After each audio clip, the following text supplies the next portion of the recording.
नमस्कार, मैं हूं सुधीर चौधरी और डिकोड में आपका स्वागत है। तो आइए आज की खबरों को डिकोड करते हैं। आज की सबसे बड़ी खबर यह है कि प्रधानमंत्री मोदी ने संसद के मॉनसून सत्र के ठीक पहले ऑपरेशन सिंदूर को भारत की एक बहुत बड़ी जीत बताया है और उनकी सरकार ने कहा है कि वो ऑपरेशन सिंदूर के बारे में विपक्ष के हर सवाल का जवाब देने के लिए संसद में बिल्कुल तैयार है। लेकिन इसके बावजूद विपक्ष पूरे दिन लोकसभा में हंगामा करता रहा और राहुल गांधी ने आरोप लगाया कि लोकसभा में उन्हें बोलने नहीं दिया जा रहा।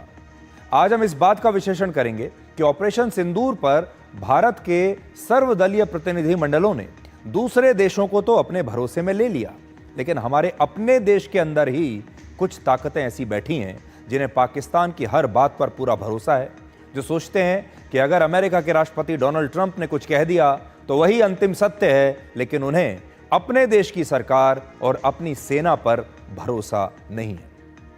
इसके बाद वर्ष 2006 में हुए मुंबई ब्लास्ट पर आए अदालत के फैसले को आपके लिए डिकोड करेंगे। बॉम्बे हाई कोर्ट ने आज सभी 12 आरोपियों को इस मामले से बरी कर दिया है। हाई कोर्ट ने कहा है कि जांच एजेंसियां और पुलिस इन लोगों के खिलाफ कोई ठोस सबूत पेश नहीं कर पाई। इससे पहले इन्हीं 12 आरोपियों को मकोका कोर्ट ने दोषी पाया था। इनमें से 5 को फांसी की सजा दी थी और 7 को उम्र कैद की सजा सुनाई थी, लेकिन आज बॉम्बे हाई कोर्ट ने सबको छोड़ दिया। इनमें से एक की मृत्यु हो चुकी है। आज हमारा सवाल यह है कि अगर ये सारे लोग, ये सारे आरोपी बेकसूर हैं, तो इस बम ब्लास्ट में मारे गए 187 लोगों का हत्यारा कौन है? ये सीरियल बम ब्लास्ट किसने करवाया था? ये बॉम्ब ट्रेन में किसने प्लांट करवाए थे और उन धमाकों का षड्यंत्र किसने रचा था? किसी ने तो रचा होगा, हत्यारा कोई तो होगा। अब इसके बाद क्या होगा आज आपको बताएंगे। और आखिर में आपको हिमाचल प्रदेश की एक अनोखी शादी के बारे में बताएंगे जिसकी पूरे देश में चर्चा हो रही है। इस शादी में हिमाचल प्रदेश की एक लड़की ने 2 सगे भाइयों से शादी की है। आज आपको दिखाएंगे कि आखिर वो कौन सी परंपरा है जिसकी वजह से आज 21वीं सदी में भी इस प्रकार की शादियां हो रही हैं। लेकिन ये सारी खबरें आपको दिखाएं, इन सबको हम डिकोड करें, इससे पहले एक और बड़ी खबर आ रही है और वो ये है कि रशिया और यूक्रेन के बीच युद्ध से एक खबर आपके लिए आई है और रशिया ने अपनी एक फैक्ट्री की तस्वीरें अभी जारी की हैं जहां हजारों ड्रोन्स बनाए जा रहे हैं। यानी फौज के बदले ड्रोन फैक्ट्रियों की मदद से ये युद्ध लड़ा जा रहा है और यह भी संभव है कि आने वाले समय में यह युद्ध वही देश जीतेगा जिसके पास कम समय में हजारों और लाखों की तादाद में ड्रोन्स का निर्माण करने वाली बड़ी बड़ी फैक्ट्रियां होंगी। और आज हम युद्ध के इसी आधुनिक और नए तरीके को आपके लिए डिकोड करेंगे।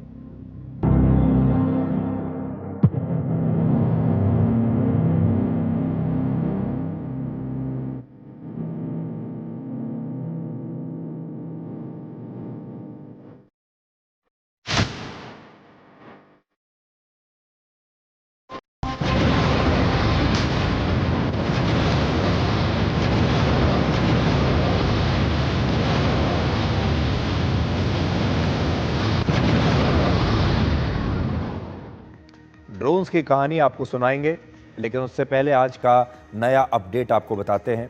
रशिया ने बीती रात यूक्रेन पर ड्रोन्स और मिसाइल से एक बड़ा हमला किया है, जिसे यूक्रेन की राजधानी कीव पर पिछले कुछ समय का सबसे बड़ा हमला बताया जा रहा है। यूक्रेन के मुताबिक रशिया ने 21 जुलाई को कीव शहर और उसके दूसरे शहरों पर 450 ड्रोन्स और मिसाइल से हमला किया है। हालांकि यूक्रेन का दावा है कि रशिया के सिर्फ 23 ड्रोन्स ही हमला करने में कामयाब हुए और बाकी के सारे ड्रोन्स और मिसाइल्स को यूक्रेन के एयर डिफेंस सिस्टम ने मार गिराया। यूक्रेन ने भी इसके जवाब में मॉस्को के कई एयरपोर्ट्स पर हमला किया, जिसके बाद इन एयरपोर्ट्स पर 140 फ्लाइट्स को रद्द करना पड़ा। यूक्रेन के हमलों की वजह से पिछले 24 घंटों में मॉस्को के 4 बड़े एयरपोर्ट्स को कम से कम 10 बार बंद किया गया। हालांकि हमला खत्म होने के बाद सभी एयरपोर्ट से फ्लाइट्स दोबारा शुरू हो गई।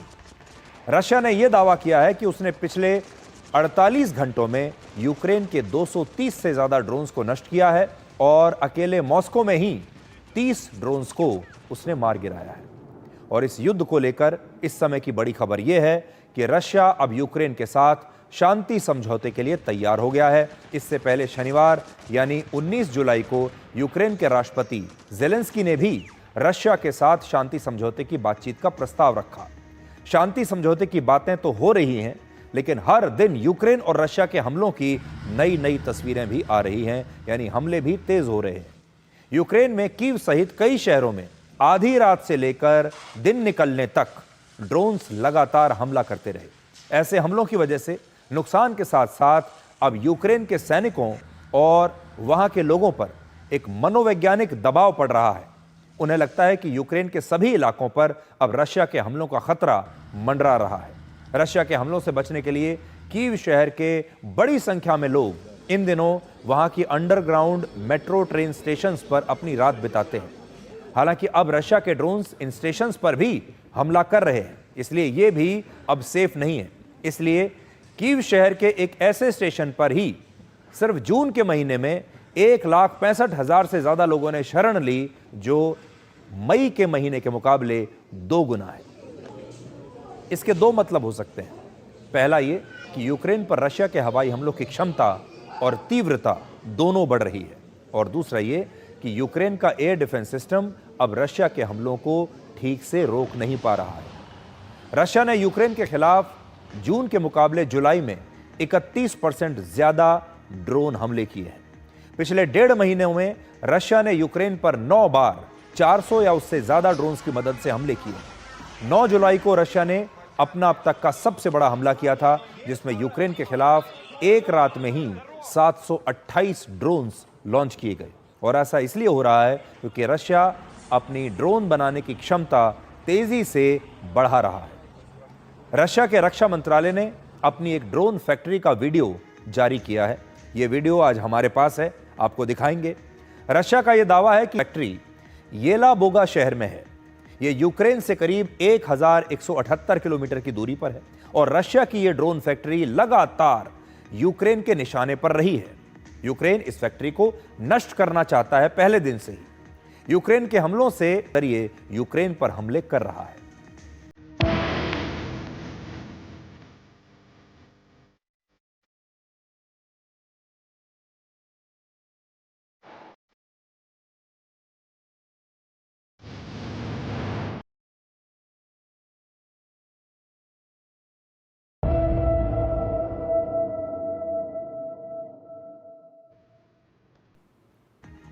तो रशिया इन दिनों हर महीने लंबी दूरी तक हमला करने वाले 5,000 ड्रोन्स बना रहा है, और जनवरी से लेकर जून के महीने तक येलाबोगा की इसी फैक्ट्री में 18,000 से ज्यादा ड्रोन्स का निर्माण हो चुका है। इस प्रकार के ऐसे रशिया के एक ड्रोन को मार गिराने के लिए यूक्रेन लगभग 113 गुना ज्यादा पैसा खर्च करता है। जो रशिया ड्रोन बना रहा है, जिसकी फैक्ट्री अभी हमने आपको दिखाई, उसकी कीमत है 30 से लेकर 42 लाख रुपए, लेकिन इसे गिराने के लिए यूक्रेन को 34 करोड़ रुपए की मिसाइल खर्च करनी पड़ती है। पश्चिमी देशों के मिलिट्री एक्सपर्ट कहते हैं कि यूक्रेन को बहुत कम कीमत में रशिया के इन ड्रोन्स को रोकने वाली कोई मिसाइल या कोई दूसरा हथियार बनाना होगा, जिसकी कीमत 1.25 लाख रुपए से लेकर 3.5 लाख रुपए तक हो, इससे ज्यादा ना हो। ड्रोन हमलों को सुरक्षित तरीके से रोक पाएगा।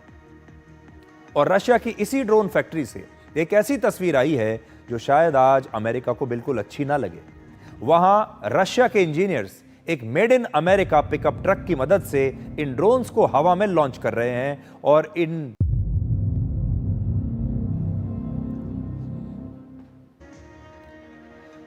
अब यह दावा किया गया है कि ऐसी ड्रोन फैक्ट्रियों की मदद से रशिया आने वाले समय में हर दिन यूक्रेन पर 1000 ड्रोन से हमला कर पाएगा। सोचिए, जुलाई में रशिया के औसत हमलों में 400, 500 या फिर 700 ड्रोन्स का इस्तेमाल हो रहा है एक हमले में, और जल्द ही रशिया के पास इससे करीब दुगनी ताकत से हमला करने की क्षमता आ जाएगी। और जर्मनी के एक बड़े सैन्य अधिकारी ने यह दावा किया कि रशिया नवंबर के महीने तक एक बार में 2000 ड्रोन से हमला करेगा। तो बड़ी बात आज यह है कि रशिया ने अपने इन ड्रोन्स के जरिए इस पूरे युद्ध को लड़ने की जो रणनीति है उसे बदल दिया है। अब एक नई रणनीति लेकर रशिया आया है, और रशिया बड़ी संख्या में इस प्रकार के ड्रोन्स बना रहा है, और उसने पूरे गेम को बदल दिया है। पूरी दुनिया बेसब्री से इस युद्ध। कुछ समय पहले अमेरिका के राष्ट्रपति डोनाल्ड ट्रंप ने रशिया को 50 दिन में यूक्रेन के साथ शांति समझौता करने के लिए कहा था। अब रशिया से इस पर जवाब आ गया है। रशिया ने यूक्रेन के साथ शांति समझौते के लिए 3 बड़ी शर्तें रखी हैं। पहली शर्त, यूक्रेन को अपने 4 इलाकों पर रशिया का कब्जा स्वीकार करना होगा। ये इलाके हैं डोनेस्क, लुहांस्क, ज़पोरिजिया और खेरसोन। इस समय लुहांस्क पर पूरी तरह से रशिया का कब्जा हो चुका है और बाकी के 3 इलाकों के कुछ हिस्सों पर रशिया की सेना कब्जा कर चुकी है और वहां इस समय भी रशिया और यूक्रेन के बीच युद्ध चल रहा है। लेकिन रशिया कहता है कि पहले ये चारों इलाके यूक्रेन को छोड़ने पड़ेंगे, तब जाकर शांति का समझौता होगा। तो पहली शर्त तो ये है। दूसरी शर्त यह है कि रशिया ये चाहता है कि यूक्रेन अब नेटो में शामिल ना हो। यूक्रेन ने जो सपना देखा था नेटो देशों में शामिल होने का, उस सपने को अब यूक्रेन भूल जाए। और तीसरी शर्त यह है कि यूक्रेन को अपनी सैन्य ताकत घटानी होगी, अपनी सैन्य ताकत को कम करना होगा। हालांकि यूक्रेन ने इन सारी शर्तों को खारिज कर दिया है। बड़ी बात यह है कि इन शर्तों में कुछ भी नया नहीं है। रशिया पहले दिन से ही यही बात कह रहा है। रशिया ये कह रहा है कि उसका लक्ष्य यह है कि वो यूक्रेन से बड़े हिस्से को अपने देश में शामिल करना चाहता है, यूक्रेन से एक बड़े क्षेत्र को ले लेना चाहता है। ये उसका लक्ष्य है। आज भी वो यही कहता है कि ये 4 इलाके यूक्रेन को छोड़ने पड़ेंगे। दूसरा, ये लड़ाई शुरू क्यों हुई थी? इसीलिए तो शुरू हुई थी कि यूक्रेन नेटो का सदस्य बनना चाहता था और आज भी रशिया यही कह रहा है कि आप नेटो का सदस्य बनने का सपना छोड़ दीजिए, कोशिश छोड़ दीजिए, तो ये युद्ध रुक जाएगा। इसलिए ये शर्तें नई नहीं हैं, ये सब कुछ पहले से ही सारी दुनिया जानती है। इसका मतलब ये है कि रशिया टस से मस होने को तैयार नहीं है और रशिया ने ये कहा है कि जो शर्त उसने पहले दिन से लगाई है आज भी वही शर्त है। शर्तों को वो नरम करने के लिए तैयार नहीं है और ना ही शर्तों को बदलने के लिए तैयार है और इसीलिए शांति समझौता हो पाएगा, ये लगता नहीं ऐसा। अब आपको अपने देश की राजनीति के बारे में बताते हैं। आज से हमारे देश की संसद का मॉनसून सत्र शुरू हो गया है। इस सत्र की सबसे महत्वपूर्ण बात आज ये रही कि पहलगाम आतंकी हमले और ऑपरेशन सिंदूर के बाद ये पहला संसद का सत्र है। पहली बार मॉनसून सत्र 21 जुलाई से लेकर 21 अगस्त तक चलेगा और इसके दौरान 32 दिनों में सरकार 15 अहम विधेयक पेश करने की तैयारी में भी है। विधेयक तो पेश होंगे, लेकिन आज की सबसे बड़ी खबर यह है कि संसद के मॉनसून सत्र में ऑपरेशन सिंदूर पर चर्चा करने के लिए मोदी सरकार तैयार हो गई है और इस मुद्दे पर लोकसभा में 16 घंटे और राज्यसभा में 9 घंटे तक बहस की जाएगी। यह टाइम अलॉट कर दिया गया है। मॉनसून सत्र शुरू होने से पहले आज प्रधानमंत्री नरेंद्र मोदी ने ऑपरेशन सिंदूर की सफलता का जिक्र किया है। इसके साथ ही उन्होंने रक्षा क्षेत्र में मेड इन इंडिया की कामयाबी के बारे में बताया है और उन्होंने कहा कि यह मॉनसून सत्र देश के लिए विजय के उत्सव का प्रतीक है। और विजय का उत्सव क्या है? विजय का उत्सव है ऑपरेशन सिंदूर में भारत की विजय का उत्सव। और आज उन्होंने ऑपरेशन सिंदूर को लेकर एक बड़ा बयान दिया है, जिससे उन्होंने मॉनसून सत्र में क्या होने वाला है उसकी पूरी सेटिंग आज उन्होंने इस बयान के जरिए कर दी है। ये मॉनसून सत्र एक विजयोत्सव है। पूरी दुनिया ने भारत की सैन्य शक्ति का, भारत के सैन्य के सामर्थ्य का रूप देखा है। ऑपरेशन सिंदूर में भारत की सेना ने जो लक्ष्य निर्धारित किया था 100% अचीव किया। आतंकियों के आकाओं के घर में जाकर के 22 मिनट के भीतर भीतर ऑपरेशन सिंदूर के तहत उसको जमींदोज कर दिया गया। और मैंने बिहार की एक कार्यक्रम में इसकी घोषणा की थी।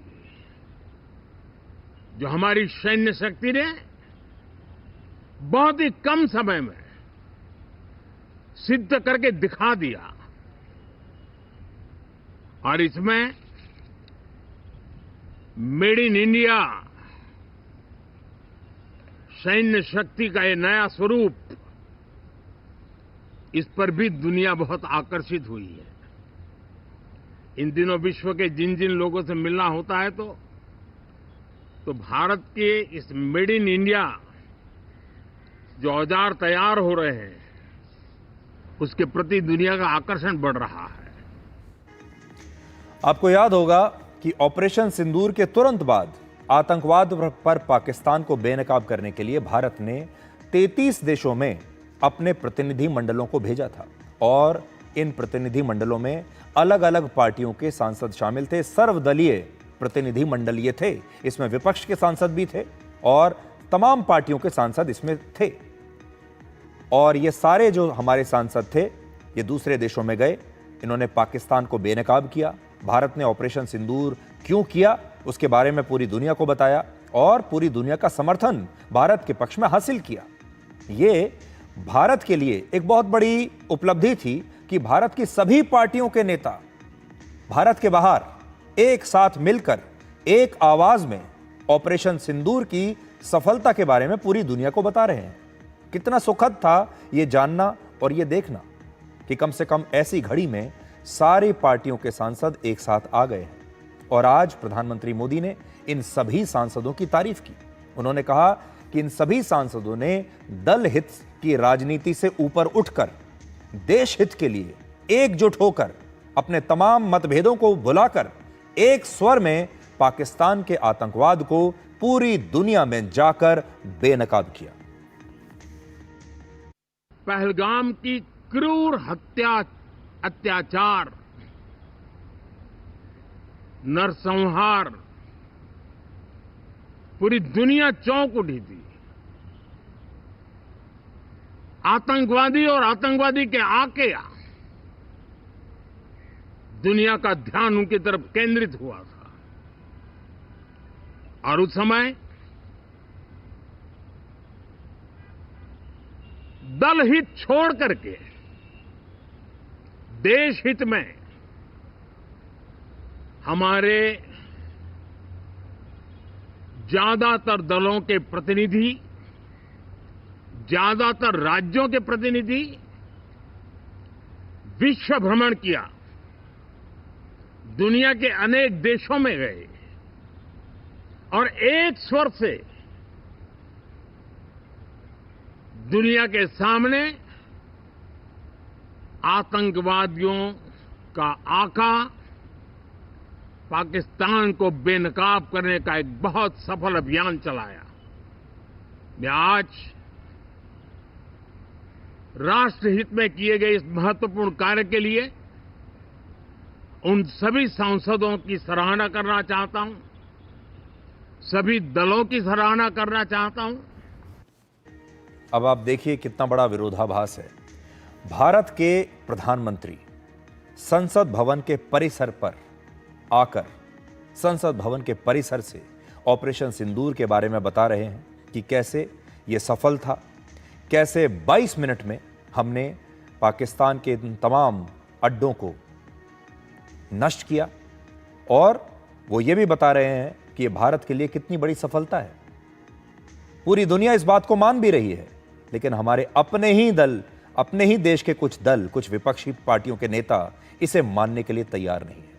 अब एक तरफ प्रधानमंत्री मोदी ऑपरेशन सिंदूर पर सभी पार्टियों की एकजुटता की तारीफ कर रहे हैं, लेकिन दूसरी तरफ ऑपरेशन सिंदूर पर यही विपक्षी दल हंगामा भी कर रहे हैं और इन्हें शायद भारत की सरकार पर यकीन नहीं। आज सुबह 11 बजे लोकसभा की कार्रवाई शुरू हुई, लेकिन हंगामे की वजह से सिर्फ 20 मिनट के बाद ही इसे स्थगित कर दिया गया।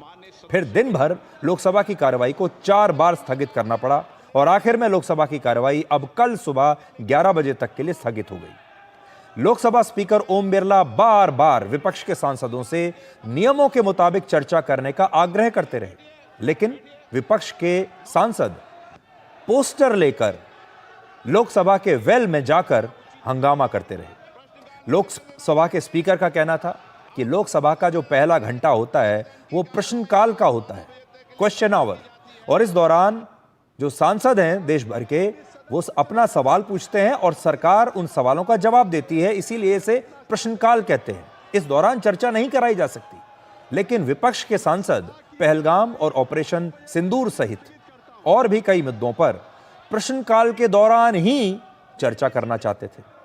यानी 1 घंटा अगर रुक जाते, आप मानिए कि 11 से 12 अगर प्रश्नकाल है और इन सांसदों को अगर चर्चा करने की इतनी ही जल्दी थी ऑपरेशन सिंदूर पर, तो 11 बजे की बजाय 12 बजे कर सकते थे, 12:30 कर सकते थे, 1 बजे कर सकते थे, 2 बजे कर लेते, 3 बजे कर लेते, लेकिन चर्चा करने की मंशा थी ही नहीं। और इसीलिए एक ऐसी जिद की गई कि नहीं, प्रश्नकाल के दौरान ही हमें तो चर्चा करनी है, हमें तो अभी चर्चा करनी है।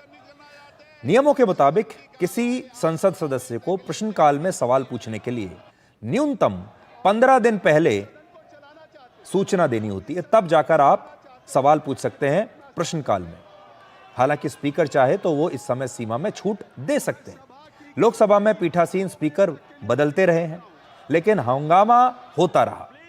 रक्षा मंत्री राजनाथ सिंह ने दोपहर 12 बजे लोकसभा में हर मुद्दे पर चर्चा कराने का भरोसा दिलाया। उन्होंने कहा कि आपको ऑपरेशन सिंदूर पर चर्चा करनी है, हम तैयार हैं, किसी और मुद्दे पर चर्चा करनी है, हम तैयार हैं, लेकिन विपक्ष हंगामा करता रहा। आप पहले यह देखिए कि किस तरह विपक्ष के हंगामे की वजह से आज लोकसभा में मॉनसून सत्र का पहला दिन पूरी तरह से बर्बाद हो गया। 1 दिन निकल गया, लेकिन 1 पैसे का काम नहीं हो पाया। ये अखिलेश जी, आप सभी सदस्यों तक तख्तियां लेके नहीं आए। नो, मैं आपको प्रश्नकाल के बाद सब विषयों पर चर्चा करूं। प्लीज बैठिए, बैठिए। नो, ये तरीका उचित नहीं है। प्रश्नकाल नहीं चलने देना चाहते, आप सदन नहीं करना चाहते, सदन की कार्रवाई आज 12 बजे तक के लिए स्थगित की जाती है। हम इस सदन को चलाना चाहते हैं, हम इस सदन को चलाना चाहते हैं। कृपया अपना स्थान ले लें। मैं सभा की कार्रवाई 2 बजे तक के लिए स्थगित करता हूं। Please be seated, please be seated. अगर आप सदन चलने नहीं देता है तो सभा की कार्रवाई मंगलवार दिनांक 22 जुलाई 2025 को प्रातः 11 बजे तक के लिए स्थगित की जाती है। अब ये सारी तस्वीरों को देखकर बड़ा सवाल ये उठता है कि अगर लोकसभा में इसी तरह हंगामा चलता रहेगा तो फिर सदन में काम कैसे होगा। लोकसभा में विपक्ष के नेता राहुल गांधी ने आज फिर से अपना पुराना आरोप दोहराया कि उन्हें सदन में बोलने नहीं दिया जा रहा। राहुल गांधी के इस आरोप पर सरकार का भी ये कहना है कि ये जो सदन है, संसद भवन जो है और संसद का जो सत्र चलता है, ये नियमों के मुताबिक चलता है। ये किसी एक नेता या एक किसी परिवार या पार्टी के कहने से नहीं चल सकता। आरोप देखिए, फिर आरोप का जवाब देखिए। कि सवाल यह है कि जो हाउस में डिफेंस मिनिस्टर को बोलने देते हैं, उनके लोगों को बोलने देते हैं, मगर अगर विपक्ष का कोई कुछ कहना चाहता है तो अलाउड नहीं है। मैं लीडर ऑफ अपोजिशन है, मैं लीडर ऑफ अपोजिशन हूँ, मेरा हक है, तो मुझे तो कभी बोलने ही नहीं देते हैं। तो ये एक नया अप्रोच है। चर्चा तो होगी, अगर वो अलाउ करेंगे तो होगी, मगर इशू ये है कि कन्वेंशन कहता है कि अगर सरकार के लोग कुछ बोलें तो हमें भी स्पेस मिलनी चाहिए। हम 2 शब्द कहना चाहते थे, मगर विपक्ष को ये अलाउड नहीं है। राहुल गांधी जी और प्रियंका गांधी जी की निजी ड्राइंग रूम नहीं है। जब चाहे, जिसको चाहे, जिस प्रकार की भाषा से बात तो कर सकते हैं। ये भारत की संसद है, विधि व्यवस्था के तहत सभी को रहना पड़ेगा। वो भी चर्चा करें, चर्चा से खुद भाग रहे हैं, क्योंकि उनको ज्यादा रुचि है पाकिस्तान की परस्त करना, ज्यादा उनकी रुचि है भारत की विपक्ष वाले ताकत को मदद करना। इसीलिए वो जवाबदेही तरीके से संसद में बोलना नहीं चाहते, बोल ही नहीं सकते हैं। तो रणनीति को पहले आप समझ लीजिए। विपक्ष की रणनीति एक ही है, वो है सरकार कहती है कि ऑपरेशन सिंदूर सफल रहा और हमने अपने सारे लक्ष्यों की प्राप्ति की है, हम जो भी नुकसान करना चाहते थे पाकिस्तान का हमने किया है। लेकिन विपक्ष ये कहेगा कि ये जो मिशन है ये पूरी तरह से असफल रहा। दूसरा, विपक्ष का सारा जोर एक ही सवाल पर है कि कितने प्लेन गिरे हैं, और आप समझिए कि और किसी चीज़ में दिलचस्पी नहीं बची है विपक्ष की। लगातार विपक्ष के नेता एक ही बात पूछते रहते हैं कि ये बताइए कि भारत के कितने फाइटर जेट गिरे हैं। वहीं पर सुई अटकी हुई है। अब ये समझ में नहीं आता कि अगर मान लीजिए पता चल जाए उनको कि भारत का कुछ नुकसान हुआ है तो इससे उन्हें खुशी होगी या इससे उन्हें दुख होगा। जब आप युद्ध लड़ने के लिए जाते हैं तो नुकसान तो दोनों तरफ से ही होता है, लेकिन उन्हें पाकिस्तान के नुकसान में कोई दिलचस्पी नहीं। उन्हें यह जानना है कि भारत का कितना नुकसान हुआ है। हालांकि लोकसभा के मुकाबले राज्यसभा में आज कम हंगामा हुआ और वहां कांग्रेस के अध्यक्ष मल्लिकार्जुन खड़गे ने पहलगाम हमले और फिर ऑपरेशन सिंदूर पर नियम 267 के तहत चर्चा कराने की मांग की।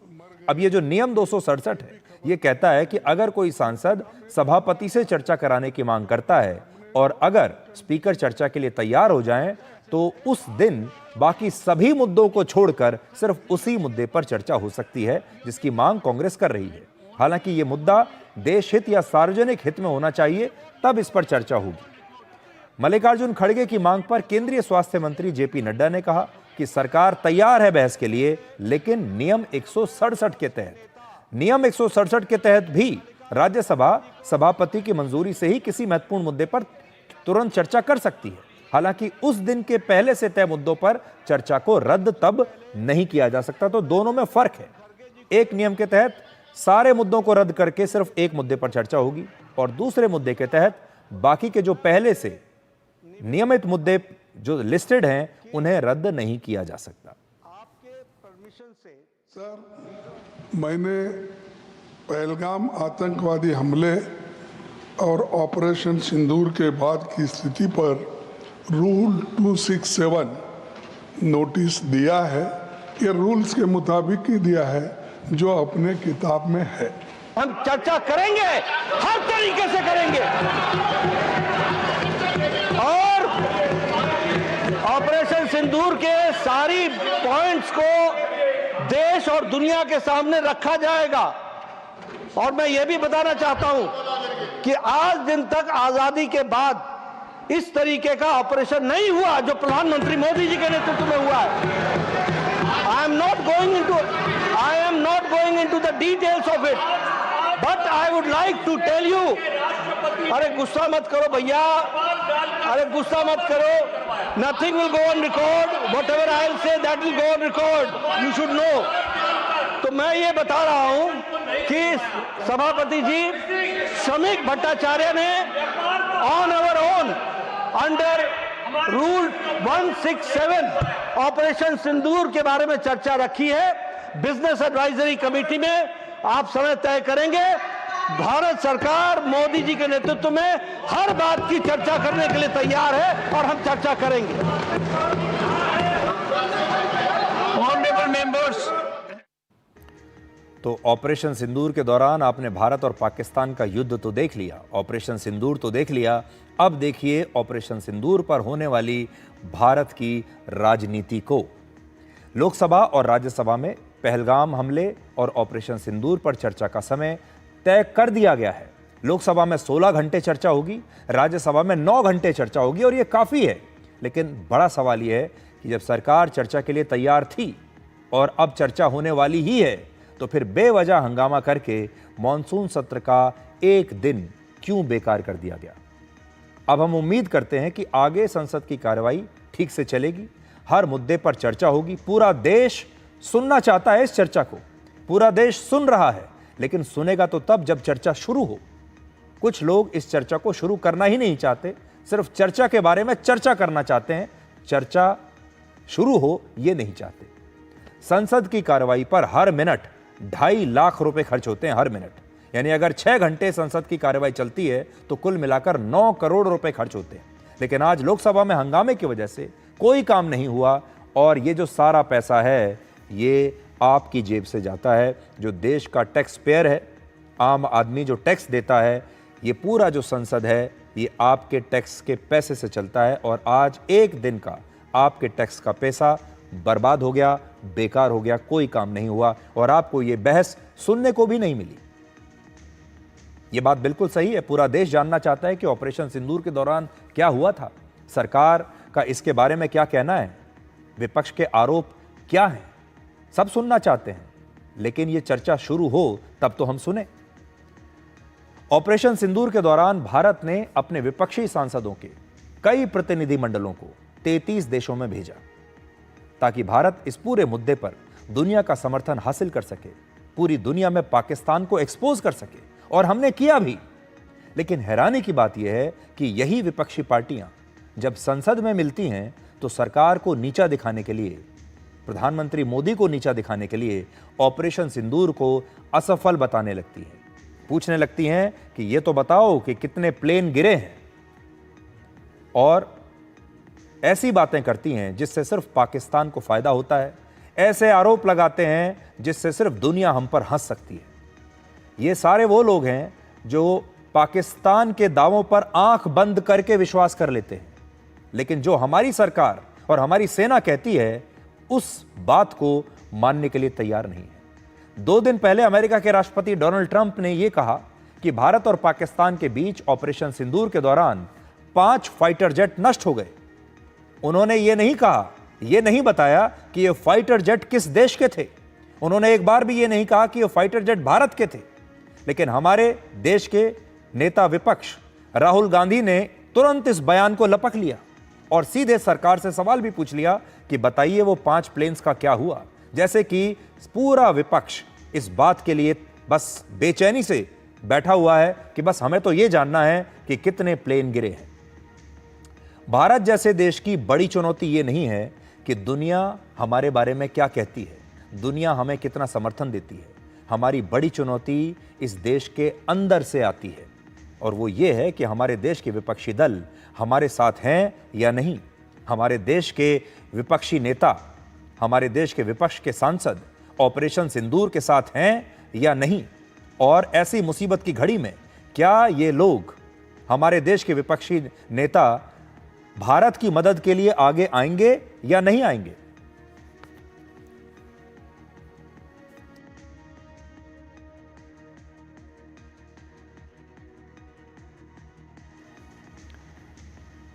और आपको मैं एक बड़ी खबर इस समय देना चाहता हूं, बहुत ही बड़ी खबर है।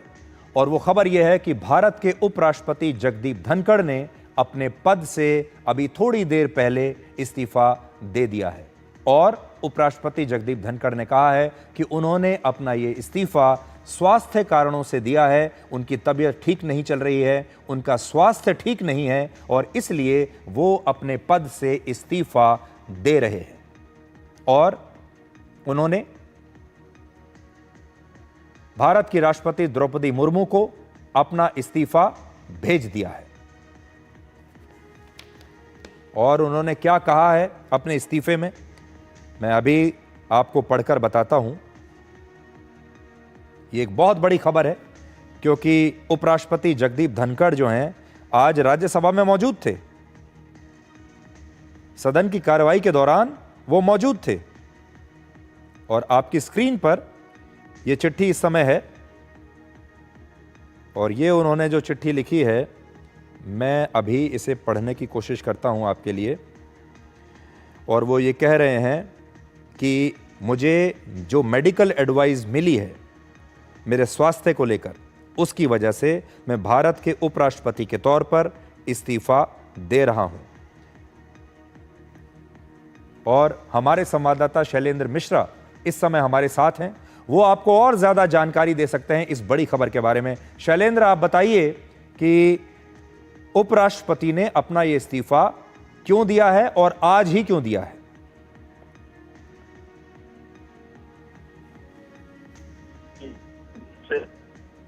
हमने देखा कुछ समय में भी इस तरह की तस्वीरें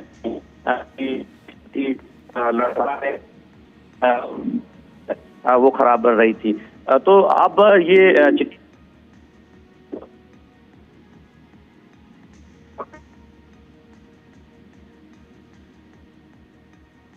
देखते हुए अपने हेल्थ को प्रायोरिटी उन्होंने रखा है और उसकी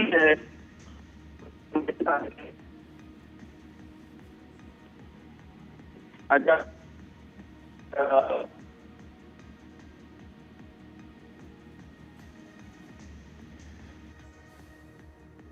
हमारे दूसरे संवाददाता अखिलेश सुमन अब हमारे साथ हैं और उनसे हम पूछते हैं। अखिलेश, आप हमारे दर्शकों को बताइए इस इस्तीफे की वजह क्या है? देखिए, जगदीप धनखड़ जी का पिछले दिनों ऑपरेशन हुआ था, हार्ट का प्रॉब्लम था उनको, और हार्ट के प्रॉब्लम के बाद वो काफी उन्होंने संजीदगी से अपने आप को संभाला भी था, और उसके बाद का जो सेशन था उस सेशन में आके उन्होंने अपना कर्तव्य निभाया भी था। लेकिन जिस तरीके से होता है, किसी तरीके का टेंशन हाउस के चलाने में होती है, राज्यसभा के चलाने में होती है, उस टेंशन को शायद उनका जो हृदय था वो बर्दाश्त करने के लिए तैयार नहीं था, और इसीलिए मुझे लगता है काफी सोच समझकर उन्होंने परिवार वालों से बात करके और मुझे इस बात का पूरा ये है कि उन्होंने अन्य नेताओं से भी बात की होगी और इसके बाद उन्होंने ये निर्णय लिया होगा। निश्चित तौर पर स्वास्थ्य जो है सबसे महत्वपूर्ण कारण है जिसके कारण राष्ट्रपति ने इतना बड़ा निर्णय लिया है। इधर हाल के दिनों में वो कोशिश तो कर रहे थे कि ढंग से चलाएं राज्यसभा को, और राज्यसभा में जिस तरीके की बनती है हमेशा कभी भी आप तनाव मुक्त नहीं रहते, जिस कुर्सी आप बैठते हैं सभापति की कुर्सी पे सारे तरह के निर्णय लेने होते हैं, चाहे वो डिस्कशन कराने का निर्णय हो या और सारे जितने विपक्ष के जो डिमांड है, और उस सारी चीजों के निर्णय लेने के चक्कर में उन्होंने, मुझे लगता है कि स्वास्थ्य पे उन्होंने प्रतिकूल असर देखा, और इसी कारण से उन्होंने जो अपने इस्तीफे में जो बयान दिया है उस इस्तीफे में भी स्वास्थ्य कारणों का ही हवाला दिया है, कहा है कि स्वास्थ्य की वजह से हमें इस्तीफा दे रहे हैं, और इसी तरह से भी काफी हो गई है, और ऐसी स्थिति में मुझे नहीं लगता कि वो इस स्थिति में थे कि वो इसको चला पाते। और आपका बहुत बहुत शुक्रिया इस पूरे अपडेट के लिए। अपने दर्शकों के लिए मैं ये बता दूं कि जगदीप धनखड़ जो हैं, उनकी जो उम्र है वो 74 वर्ष है। 74 ईयर्स के जगदीप धनखड़ हैं, और पहले कुछ समय काफ़ी समय से वो अपने स्वास्थ्य की समस्याओं के साथ संघर्ष कर भी रहे थे। स्वास्थ्य कारणों से ही उन्होंने इस्तीफा भी दिया है, और उपराष्ट्रपति के पद से जब ये शपथ ली थी इस पद की, वो उन्होंने ली थी 11 अगस्त 2022 को। तो आप ये समझ लीजिए कि अगस्त 2022 से लेकर अगस्त 2025 के आसपास, मतलब 3 साल अगस्त में उन्हें हो जाते। वो भारत के 14वें उपराष्ट्रपति रहे, और उपराष्ट्रपति बनने से पहले जगदीप धनखड़ पश्चिम बंगाल के राज्यपाल थे, और उस समय भी वो काफ़ी चर्चा में रहे थे, क्योंकि जब वो पश्चिम बंगाल के गवर्नर थे तो ममता बनर्जी के साथ और ममता बनर्जी की पार्टी के साथ अक्सर उनका संघर्ष चलता रहता था। वो अपने बयानों की वजह से काफ़ी चर्चा में रहते थे, और अभी भी जब राज्यसभा में सभापति के तौर पर जब वो बैठते थे, तब भी अपने बयानों को लेकर वो अक्सर चर्चा में बने रहते थे। और एक और हमारे संवाददाता ऋषि कुमार अब हमारे साथ हैं। और ऋषि, आप हमारे दर्शकों को समझाइए कि इस इस्तीफे के पीछे क्या बड़ी वजह है और इसका क्या असर पड़ने वाला है? देखिए, एक बड़ा फैसला है। उपराष्ट्रपति के तौर पर जगदीप धनखड़ जी ने जिस तरीके से अपना जो कामकाज आगे बढ़ाया था, राज्यसभा में उन्होंने कई सारे नए मानदंड, नए नियम, नई परिपाटी भी उन्होंने शुरू की थी। तो एक कह सकते हैं कि उन्होंने एक ऐसी परंपराएं भी शुरू की जिसके माध्यम से उनको याद किया जाएगा कि उपराष्ट्रपति के तौर पर उन्होंने जो राज्यसभा में सभापति के तौर पर जो उन्होंने अपनी सेवाएं दी राष्ट्र को, उसमें उन्होंने क्या क्या कुछ नया करने की कोशिश की। लेकिन साफ तौर से जो उन्होंने अपना जो इस्तीफा जो है राष्ट्रपति को देते हुए कहा है कि जो पहली लाइन उन्होंने लिखी है कि जो हेल्थ केयर और जो मेडिकल एडवाइस है उसकी वजह से वो इस तरीके का फैसला लेने जा रहे हैं।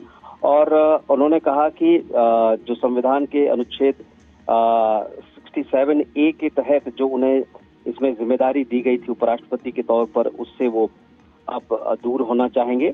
और इस मामले में अपने इस्तीफे में उन्होंने कुछ बिंदुओं को और हाईलाइट किया है जो मैं आपको बताना चाहूंगा। उन्होंने साफ कहा है कि उन्होंने ये ऑफिस तो वो जरूर छोड़ रहे हैं, लेकिन वो भारत की जो ग्लोबल छवि है, जिस तरीके से भारत ग्लोबली राइज कर रहा है, और फिनोमिनल जो अचीवमेंट है भारत के, उसका एक ब्रिलियंट फ्यूचर वो देखते हैं। और उन्होंने पूरी उम्मीद की है कि जो देश में परंपराएं लोकतांत्रिक मूल्यों को आगे बढ़ाने की रही हैं वो आगे बढ़ेंगी। तो निश्चित तौर से अब देखना यह है कि सरकार के सामने कल किस तरीके की चुनौतियां रहती हैं, क्योंकि इसमें इस समय सदन चल रहा है और चूंकि ये इस्तीफा राष्ट्रपति जी को भेजा गया है, उसके बाद जो सदन की कार्यवाही है, हम जानते हैं कि जो उपसभापति होते हैं वो उसके बाद वो उसको संचालित करने का उनके पास नियम होता है। तो अब देखना होगा कि वो जो परिस्थितियां हैं संसद के समय में वो तो खैर आगे बढ़ेंगी ही, लेकिन जो उन्होंने एक जिसे बोलते हैं कि डीप ग्रेटिट्यूड भी है, वो प्राइम मिनिस्टर के लिए उन्होंने अपने इस इस्तीफे में महसूस किया है और लिखा है कि जो काउंसिल ऑफ मिनिस्टर्स हैं, प्राइम मिनिस्टर की कोऑपरेशन जो सबका रहा है, उसको भी उन्होंने उसके लिए धन्यवाद किया है और कहा है कि वो लाइफ टाइम जिस तरीके से अपने जीवन में उसको उन सब चीजों को याद रखेंगे। आपका बहुत बहुत धन्यवाद, आपने जो पूरा ये विश्लेषण किया। लेकिन अपने ब्रेक पर जाने से पहले अपने दर्शकों को मैं ये बताना चाहूंगा कि 74 वर्ष उम्र है जगदीप धनखड़ की, और अगर आप उनकी शख्सियत को देखें तो जगदीप धनखड़ को आप कह सकते हैं कि वो एक जबरदस्त पॉलिटिकल माइंड थे, जबरदस्त लीगल माइंड।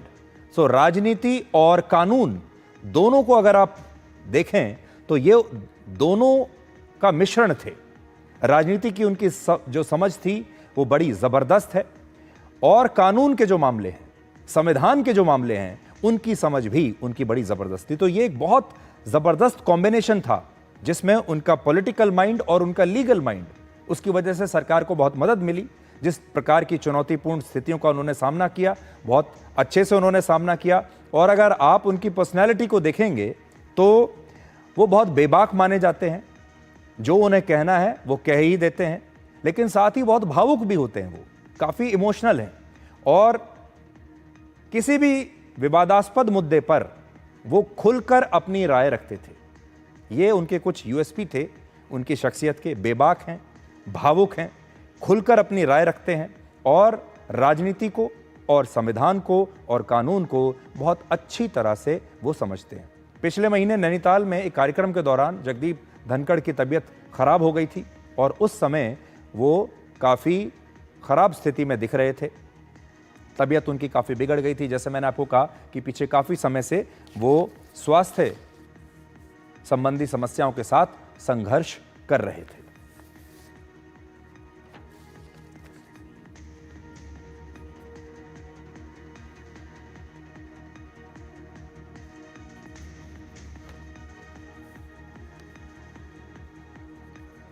तो अब एक छोटा सा ब्रेक ले लेते हैं, और ब्रेक के बाद हम दोबारा लौटते हैं। और ब्रेक के बाद जब हम वापस आएंगे तो हम बात करेंगे मुंबई में हुए सीरियल बॉम्ब ब्लास्ट की। आपको याद होगा 19 साल पहले मुंबई में एक सीरियल ट्रेन ब्लास्ट हुआ था, उसमें 12 आरोपी थे, उसमें से 11 अभी जीवित हैं, और आज बॉम्बे हाई कोर्ट ने उन 12 के 12 आरोपियों को रिहा कर दिया है। हालांकि एक अब इस दुनिया में नहीं है, तो 11 जो आरोपी हैं उन्हें रिहा कर दिया गया है, उन्हें निर्दोष पाया गया है। और बॉम्बे हाई कोर्ट ने कहा है कि पुलिस और इन्वेस्टिगेशन जो एजेंसीज हैं वो कोई ठोस सबूत पेश नहीं कर पाए। तो ब्रेक के बाद हमारा बड़ा सवाल ये है कि इस दौरान इसमें जो सैकड़ों लोग मारे गए, तो फिर उनकी हत्या किसने की? ये जो बॉम्ब ब्लास्ट हुआ, इसकी साजिश किसने रची? कोई तो होगा उसके पीछे।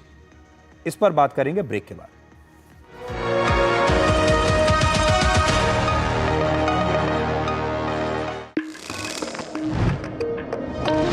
कौन है जो देश की वायरिंग को सेफ बनाता है? कौन है जो देश की वायरिंग को इको फ्रेंडली बनाता है?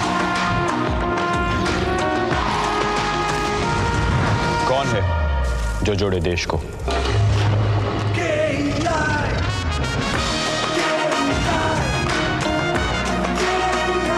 विकसित भारत का विकसित वायर। क्या आप जीवन में अनहोनी घटनाओं की चुनौती से सुरक्षित है? सुरक्षा का भरोसा नेशनल इंश्योरेंस के साथ। प्रोडक्ट्स की एक विशाल रेंज जो सुरक्षित रखे आपके जीवन के हर पहलू को, चाहे हो सेहत, घर, गाड़ी या business. Prompt service, hassle free process, fair settlements और कैशलेस फैसिलिटी के लिए टाई अप। हमारी वेबसाइट या अपने करीबी NIC ऑफिस में जाए। नेशनल इंश्योरेंस, 1906 से आपके भरोसेमंद इंश्योरेंस पार्टनर।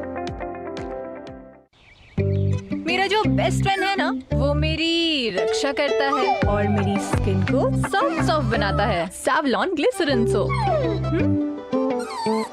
ढेर सारे ग्लिसरीन के साथ ये दे सॉफ्ट स्किन और सैवलॉन सुरक्षा जो रखे कीटाणुओं से सेफ। सैवलॉन ग्लिसरीन की सॉफ्टनेस, सैवलॉन की सुरक्षा।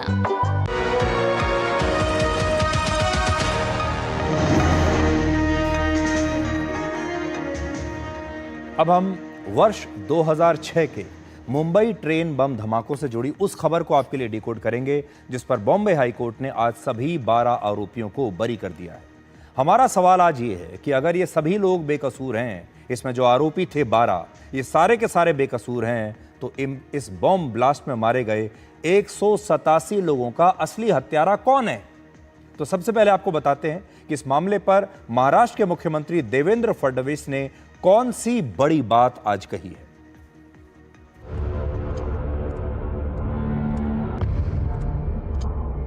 सर, बॉम्ब ब्लास्ट के बारे में जो बॉम्बे हाईकोर्ट ने जो बड़ा निर्णय दिया उसके बारे में देखिए, जो बॉम्बे हाईकोर्ट ने जो निर्णय दिया है ये हम सबके लिए बहुत शॉकिंग इस प्रकार का निर्णय है। हम सुप्रीम कोर्ट में इसको चैलेंज करेंगे।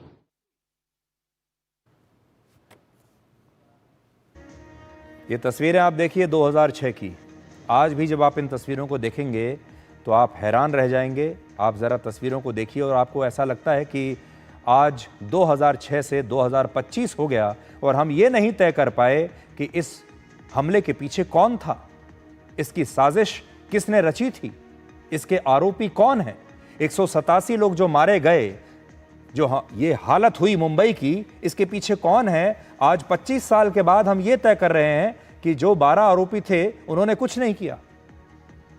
महाराष्ट्र के मुख्यमंत्री ने स्पष्ट कर दिया है कि बॉम्बे हाई कोर्ट के इस फैसले को महाराष्ट्र की सरकार सुप्रीम कोर्ट में चुनौती देगी। इसका मतलब बॉम्बे हाई कोर्ट का यह फैसला उन्हें स्वीकार्य नहीं है। इस खबर का विश्लेषण कुछ सवालों के साथ करना जरूरी है क्योंकि ये सवाल आज आप सबके मन में होंगे। पहला सवाल, क्या मुंबई ट्रेन बम ब्लास्ट का कोई दोषी नहीं? तो फिर यह किया किसने? दूसरा, क्या किसी ने, हम ये मान लें कि किसी ने भी इस बॉम्ब ब्लास्ट की साजिश नहीं रची थी? और तीसरा, क्या इस धमाके में मारे गए या घायल लोगों को कभी न्याय नहीं मिलेगा? अब 11 जुलाई 2006 को मुंबई में एक के बाद एक 7 बॉम्ब ब्लास्ट हुए थे, सीरियल बॉम्ब ब्लास्ट। ये सभी बॉम्ब ब्लास्ट मुंबई की लोकल ट्रेन्स में हुए थे। वहां की लोकल ट्रेन्स को मुंबई की लाइफ लाइन कहा जाता है, तो आप समझ लीजिए कि मुंबई की लाइफ लाइन पर हमला हुआ और इसमें 187 लोगों की मौत हुई, 824 लोग घायल हुए। बॉम्बे हाईकोर्ट ने इस मामले में तनवीर अंसारी, फैजल शेख, मोहम्मद माजिद सहित सभी 12 आरोपियों को बरी कर दिया। हालांकि 12 में से एक आरोपी की पहले ही मौत हो चुकी है, यानी हाई कोर्ट ने 11 आरोपियों को दोषी माना ही नहीं। दिलचस्प बात यह है कि वर्ष 2015 में इन सभी आरोपियों को मकोका की कोर्ट ने दोषी माना था और मकोका कोर्ट ने इन 12 में से 5 को फांसी की सजा दी और 7 को उम्र कैद की सजा दी। इसके बाद सभी दोषियों ने इस कोर्ट के फैसले को बॉम्बे हाई कोर्ट में चुनौती दी थी और आज ये सारे आरोपी ये केस जीत गए। आज 10 साल बाद बॉम्बे हाई कोर्ट ने इन सबको बरी कर दिया। 3 बड़ी बातें हाई कोर्ट ने कही हैं। पहली बात, सभी आरोपियों के खिलाफ अपराध साबित करने में सरकारी वकील नाकाम रहे। दूसरा, कोर्ट ने माना कि दोषियों से जबरदस्ती बयान लिया गया था। और तीसरा, आरोपियों से जो सामान बरामद हुए वो दोषी ठहराने के लिए पर्याप्त नहीं है। और कोर्ट ने यह कहा अपनी टिप्पणी में कि इस मामले में गलत तरीके से सबूत और गवाह पेश किए गए, लेकिन अब इस मामले को आगे सुप्रीम कोर्ट में चुनौती दी जाएगी। इसलिए आज मैं आपसे यह कहना चाहता हूं कि यह हाई कोर्ट का फैसला है जरूर, लेकिन यह अंतिम फैसला नहीं है। मकोका कोर्ट ने इसका बिल्कुल उलट फैसला दिया था। उसने कहा था कि इन्हें उम्र कैद या फिर फांसी की सजा होनी चाहिए। हाई कोर्ट ने इस फैसले को पलट दिया लेकिन यह अंतिम फैसला नहीं है और अब महाराष्ट्र की सरकार सुप्रीम कोर्ट में जाएगी। लेकिन यह मामला आज बड़ा दुखद है। इस बात को लेकर बड़ा दुख होता है कि 2006 के इस मामले में न्याय मिलते मिलते मिलते आज 2025 का साल आ गया और अब हाईकोर्ट यह कहता है कि जो इसके आरोपी हैं वो बेकसूर हैं और उन्हें रिहा कर दिया जाता है। अब इस देश को और कुछ साल तक इंतजार करना पड़ेगा जब यह मामला सुप्रीम कोर्ट में आएगा, इसकी सुनवाई शुरू होगी और अब न जाने कितने और साल लग जाएंगे उन 187 परिवारों को न्याय दिलाने में। तो ये एक बहुत बड़ी बात है आज और पूरा देश अब यह देखेगा कि सुप्रीम कोर्ट इस मामले में क्या कहता है। अब एक छोटा सा ब्रेक हम और ले लेते हैं और इस ब्रेक के बाद खबरों का यह सिलसिला हम जारी रखेंगे।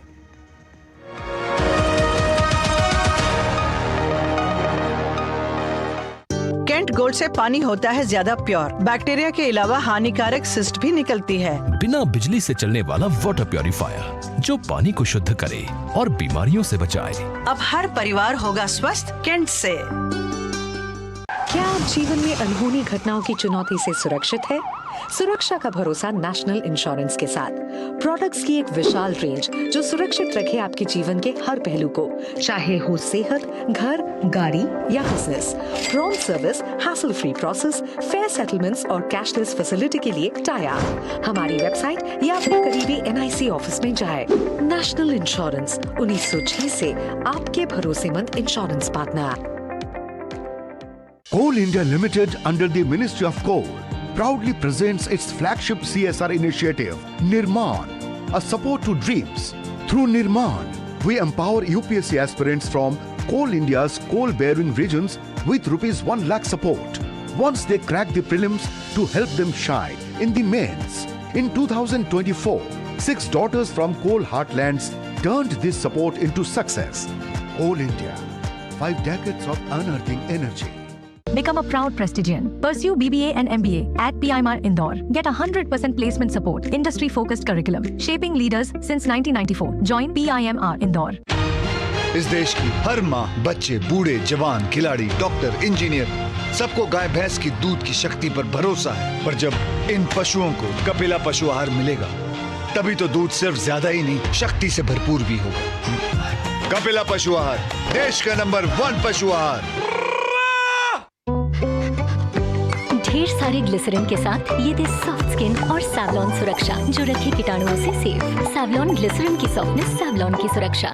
Start successful legal career with Prestige, offering LLB and LLM with expert faculty and practical exposure, shaping leaders since 1994. Join PIMR Indore. Goldy मसाले के 100 ग्राम के स्पेशल पैक्स में फ्रेशनेस लॉक है। ऐसे गोल्डी मसाले जहाँ जाएं रिश्ते बनाएं। कैंट गोल्ड से पानी होता है ज्यादा प्योर, बैक्टीरिया के अलावा हानिकारक सिस्ट भी निकलती है। बिना बिजली से चलने वाला वाटर प्योरीफायर जो पानी को शुद्ध करे और बीमारियों से बचाए। अब हर परिवार होगा स्वस्थ कैंट से। कौन है जो जोड़े देश को? विकसित भारत का विकसित भारत।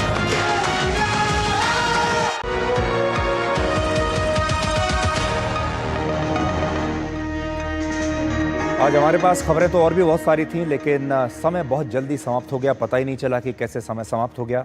अब उनमें से कुछ और खबरें हम आपको डी कोड के अगले एपिसोड में दिखाएंगे, लेकिन आज के लिए डी कोड में इतना ही।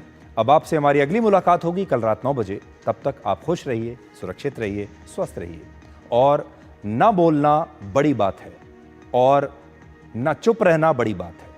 तो न बोलना बड़ी बात है, न चुप रहना बड़ी बात है, लेकिन कब बोलना है और कब चुप रहना है, इसका विवेक रखना सबसे बड़ी बात है। नमस्कार।